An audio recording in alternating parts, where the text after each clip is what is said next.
શિયાળાની ઠંડીમાં જો આ શાક જમીએ તો મન તો ખુશ થઈ જાય અને ઘરના પણ બધા ખુશ થઈ જાય.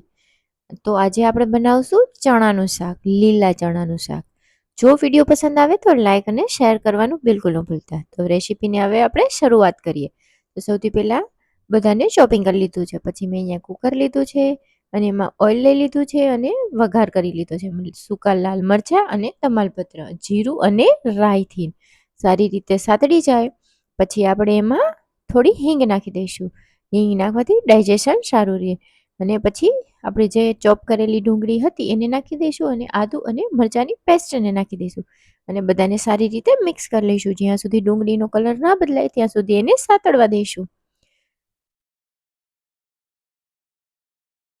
અને સારી રીતે મિક્સ કરતું જવાનું છે. પછી આપણે એમાં ટમેટાની પ્યુરી લઈ લેવાની છે. ટમેટાની પ્યુરી નાખી અને સારી રીતે બધાને મિક્સ કરી લઈશું.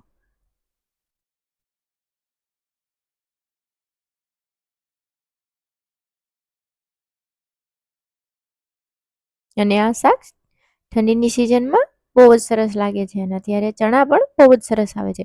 હવે બધા આપણે બેઝિક સ્પાઇસીસ નાખી દઈશું, જેમાં હળદર પાવડર, ધાણા જીરું પાવડર, સ્વાદ અનુસાર નમક અને ગરમ મસાલો નાખી અને સારી રીતે બધાને મિક્સ કરી લઈશું.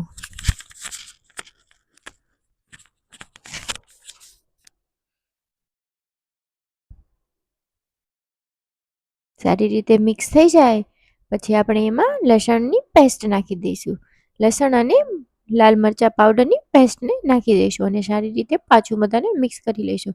અને જેમ ધીમા ગેસે ચડે એમ બહુ જ સરસ સ્વાદિષ્ટ બને છે. અને જ્યાં સુધી તેલ છૂટું ન પડે ત્યાં સુધી આપણે આ ગ્રેવીને પાકવા દઈશું. તમે જોઈ શકો છો કે આપણું તેલ એકદમ છૂટું પડી ગયું છે. હવે આપણી ગ્રેવી એકદમ મસ્ત પકી ગઈ છે. હવે આપણે એમાં લીલા ચણાને એડ કરી દઈશું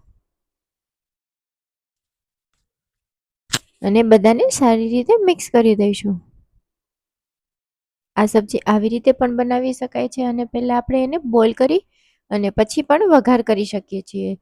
તો આવી રીતે પ્રેશર કુકરમાં બનાવીએ તો બહુ જ સરસ સ્વાદ આવે છે અને બહુ જ મસ્ત લાગે છે.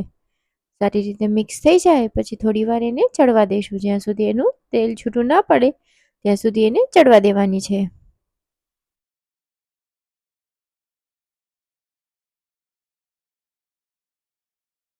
તમે જોઈ શકો છો કે હવે તેલ છૂટું પડી ગયું છે. તો હવે અહીંયા આપણે આ સ્ટેજ ઉપર અહીંયા આપણે પાણીને એડ કરી દઈશું.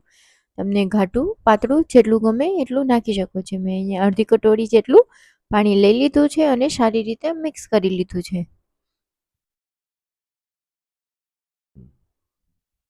અને આવી ગ્રેવી બનાવી અને સબ્જી બનાવશો તો બહુ જ મસ્ત એકદમ ઘાટી અને સરસ રસાવાળી થશે. અને પછી આપણે અહીંયા પ્રેશર કુકરનું ઢાંકણું બંધ કરી અને 4 થી 5 વિસલ આવે ત્યાં સુધી આપણે એને કૂક કરી લેવાની છે.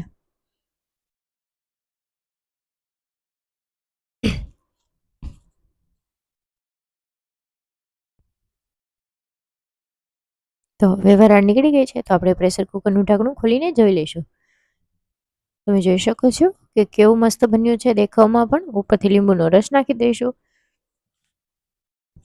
અને સારી રીતે મિક્સ કરી દઈશું અને ઉપરથી ધનિયાથી ગાર્નિશ કરી દઈશું.